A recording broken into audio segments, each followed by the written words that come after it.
ആർദ്രമീ ധനുമാസരാവുകളിലൊന്നിൽ ആതിര വരും പോകുമല്ലേ സഖി. ഞാനീ ജനലഴി പിടിച്ചൊട്ടു നിൽക്കട്ടെ, നീ എന്നരികത്തു തന്നെ നിൽക്കൂ. ഈ വരികൾ കേൾക്കുമ്പോൾ തന്നെ നമുക്ക് കവിയെ ഓർക്കാതിരിക്കാൻ കഴിയുമോ? ജീവിച്ചിരിക്കുകയാണെങ്കിൽ ഇന്ന് മലയാളത്തിൻ്റെ പ്രിയപ്പെട്ട കവി NN കക്കാടിന് 98ാം പിറന്നാൾ ദിവസമാണ്. അദ്ദേഹത്തിൻ്റെ ഈ വരികൾ ഓർക്കാതെ ധനുമാസത്തിലെ ആതിര ഒരിക്കലും ഒരു വർഷവും കടന്നു പോകാറില്ല. അദ്ദേഹം ഓർമ്മയായതും 1987 ധനുമാസത്തിൽ തന്നെയാണ്. കവിതയെക്കുറിച്ച് പറയുകയാണെങ്കിൽ 81 NN കക്കാട് സഫലമി യാത്ര എഴുതിയത്.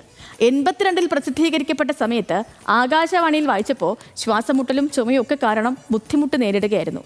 ഈ പഴം കൂടൊരു ചുമയ്ക്കടി ഇടറി വീഴാം എന്ന് അദ്ദേഹം എഴുതിയത് തൻ്റെ സാഹചര്യം നന്നായി അറിയുന്ന കവിയുടെ ആത്മദർശനമാണ്. അസ്തമയമാണെന്നാണ് ഡോക്ടർമാർ കരുതിയത്. പിന്നീട് 85 സഫലമി യാത്ര എന്ന സമാഹാരം വന്ന സമയത്താണ് ക്യാൻസർ ആണെന്ന് കണ്ടെത്തുന്നത്.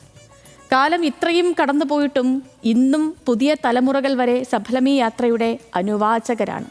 ആ വരികൾ അത്രമേൽ പാടിപ്പതിയുന്നുമുണ്ട്, അത്രമേൽ സ്വാധീനിക്കുന്നുമുണ്ട്. ഇന്ന് NN കക്കാടിനെ നമ്മൾ ഓർക്കുമ്പോൾ സഫലമി യാത്രയിലെ പാടിപ്പതിഞ്ഞ വരികൾ പറയാതെ പോകുന്നത് എങ്ങനെയാണ്?